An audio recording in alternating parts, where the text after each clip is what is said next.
ಸಾಯಿರಾಮ್. ಎಲ್ಲರಿಗೂ ನನ್ನ ನಮಸ್ಕಾರ.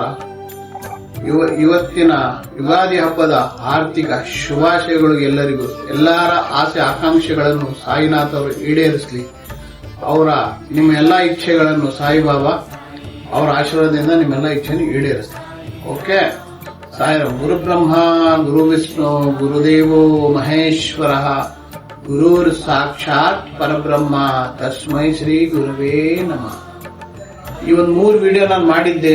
ಒಂದು SLC ಆದ ನಂತರ, ಒಂದು ನೌಕರಿಗೆ ಎಜುಕೇಶನ್ ಆದ ನಂತರ, ಇನ್ನೊಂದು ಆಫ್ಟರ್ ವ್ಯಾಪಾರದಲ್ಲಿ ಏನ್ ಮಾಡ್ಬೇಕಂತ ಇವತ್ತಿನ ವಿಡಿಯೋ. ಎಲ್ಲರಿಗೂ ಇದನ್ನ ಅನ್ಸತ್ತೆ ವಿಡಿಯೋ. ಮದುವೆ ವಿಚಾರಕ್ಕೆ ಎಲ್ಲಾ ತಂದೆ ತಾಯಿಗಳಾಗ್ಲಿ, ಹೆಣ್ಮಕ್ಳಾಗ್ಲಿ ಗಂಡ್ಮಕ್ಳಾಗ್ಲಿ ಯೋಚನೆಯಲ್ಲೇ ಇರ್ತಾರೆ. ಯಾವ ತರ ಹುಡುಗ ನಮಗ್ ಸಿಗ್ತಾನೆ, ಯಾವ ತರ ಹುಡುಗಿ ನಮಗ್ ಸಿಗ್ತಾಳೆ, ಯಾವ ತರ ನಮ್ಗೆ ಅತ್ತೆ ಸಿಗ್ತಾಳೆ ಅಂತ ಅವ್ರಿಗಿರ್ತದೆ, ಆ ತರ ಮಾವ ಸಿಗ್ತಾನೆ ಇವ್ರಿಗಿರ್ತದೆ. ಆದ್ರೆ ಇದ್ರ ಗೊಂದಲದಲ್ಲಿ ಏನಾಗತ್ತಂದ್ರೆ, ತಂದೆ ತಾಯಿಗಳು ತಪ್ಪು ಮಾಡೋದು ಒಂದೇ ವಿಚಾರ. ಅವರು ಮದುವೆಗಿಂತ ಮುಂಚೆ ಜಾತಕ ತೋರಿಸಲ್ಲ. ಮದುವೆಗಿಂತ ಮುಂಚೆ ಅವ್ರ ಜಾತಕದಲ್ಲಿ ಇರುತ್ತೆ ಮದುವೆ ನಂತರದ ಜೀವನ. ಆಫ್ಟರ್ ಮ್ಯಾರೇಜ್ ನನ್ನ ಮಗಳು ಚೆನ್ನಾಗಿರ್ತಾಳ, ನನ್ನ ಮಗ ಚೆನ್ನಾಗಿರ್ತಾನ, ಆ ವಿಚಾರ ಜಾತಕದಲ್ಲೇ ಇರ್ತದೆ. ಆದ್ರೆ ಮಾಡಿದ್ರೆ ಆ ಜಾತಕ ತೋರ್ಸೋದಲ್ಲ. ಆಫ್ಟರ್ ಮ್ಯಾರೇಜ್ ಅವೆಲ್ಲ ತೋರಿಸಿದಾಗ, ಸಮಸ್ಯೆ ಆದಾಗ ಬಂದಾಗ ಅದೆಲ್ಲ ದೊಡ್ಡದೇ ವಿಚಾರಗಳು ನಡೆದೋಗ್ಬಿಡುತ್ತೆ. ಡೈವರ್ಸಿಗೆ ಬಂದ್ಬಿಡುತ್ತೆ, ಕಿರಿಕಿರಿ ಟೆನ್ಷನ್ ಎಲ್ಲದೂ ಆಗುತ್ತೆ. ಯಾಕಂದ್ರೆ ಒಂದು ಹುಡುಗ ಹುಡುಗಿ ಜಾತಕ ನಾವು ಕೂಡಿಸ್ಬೇಕನ್ನೋದಾದ್ರೆ ಇಬ್ರದ್ದು ನಾವು ಡೇ ಟು ಟೈಮ್ ತಗೊಂಡು ಅದರಲ್ಲಿ ಕೆಲವೊಂದು ವಿಚಾರಗಳನ್ನ ನೋಡ್ಬೇಕಾಗ್ತದೆ.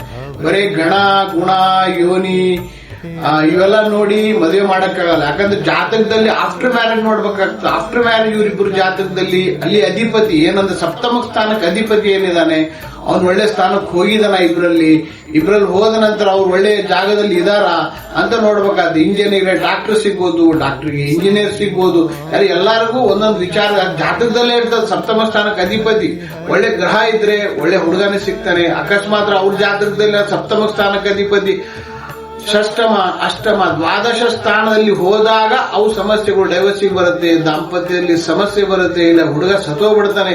ಇವೆಲ್ಲ ಸಮಸ್ಯೆಗಳು ಅವ್ರ ಜಾತಕದಲ್ಲೇ, ಅವ್ರ ಜಾತಕದಿಂದ ಹುಡುಗ ಹುಡುಗಿ ಜಾತಕದಿಂದ ನಮಗ್ ಗೊತ್ತಾಗತ್ತೆ.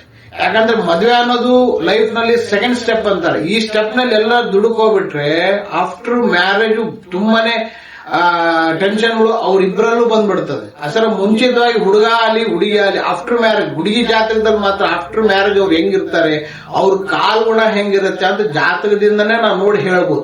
ಮತ್ತೆ ಅತ್ತೆ ಸ್ಥಾನ ಅಂತ ಇರುತ್ತೆ, ಮಾವನ ಸ್ಥಾನ ಅಂತ ಇರುತ್ತೆ. ಅದರಲ್ಲಿ ಆ ಹುಡುಗಿ ಜಾತಕದಲ್ಲಿ ನಾದ್ನಿಯರ ಸ್ಥಾನ ಅಂತ ಇರುತ್ತೆ, ಮತ್ ಗಂಡನ ಸ್ಥಾನ, ಸಂತಾನ ಸ್ಥಾನ ಅಂತ ಎಲ್ಲಾ ಸ್ಥಾನಗಳು ಆ ನಿಮ್ಮ ಜಾತಕದಲ್ಲೇ ಬರ್ತದೆ.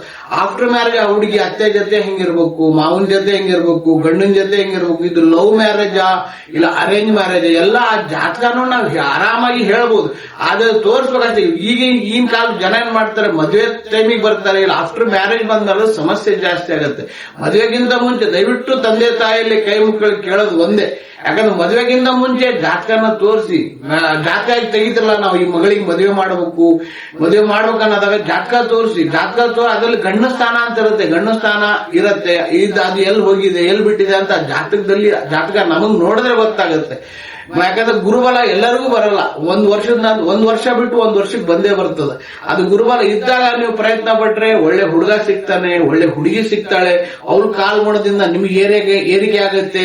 ಹುಡುಗಿ ಒಂದೇ ಕಾಲ್ಗುಣ ನೋಡೋದಿರೋದಿಲ್ಲ. ಯಾಕಂದ್ರೆ ಹುಡುಗಂದು ನಾವು ನೋಡ್ಬೇಕಾದ್ರೆ, ಯಾಕಂದ್ರೆ ಅವ್ನ ಜಾತಕದಲ್ಲೂ ಸಹಿತ ವಿದುರ ಯೋಗ ಇರ್ಲಿಲ್ಲ ಅಂದ್ರೆ ಆಫ್ಟರ್ ಮ್ಯಾರೇಜ್ ಆ ಹುಡುಗಿ ಜೊತೆ ಚೆನ್ನಾಗಿರುತ್ತೆ ಅಂದ್ರೆ ಸಮಸ್ಯೆಯಿಂದ ಬರ್ತದೆ. ಯಾಕಂದ್ರೆ ಒಂದು ಜಾತಕ ನಾವು ಹುಡುಗ ಹುಡುಗಿ ಕೂಡಿಸ್ಬೇಕನ್ನೋದಾದ್ರೆ ಒಂದು ಅದರಲ್ಲಿ ದೋಷಗಳು ಬಹಳ ಬರ್ತದೆ. ಯಾಕಂದ್ರೆ ಒಂದು ಮಂಗಳ ದೋಷ ಬರುತ್ತೆ, ಇನ್ನೊಂದು ಪಂಚಮ ಶನಿ ದೋಷ ಬರುತ್ತೆ, ಗುರು ನೀಚ ಒಂದು ದೋಷ ಅಲ್ಲ, ಪ್ರತಿಯೊಂದನ್ನು ದೋಷನ ನೋಡ್ಬಿಟ್ಟು ಕುಲಂಕೋಶ. ಯಾಕಂದ್ರೆ ಬರೀ ಗಣ ಯೋನಿ ತೋರಿಸಿ ಮ್ಯಾರೇಜ್ ಮಾಡಕ್ಕಾಗಲ್ಲ.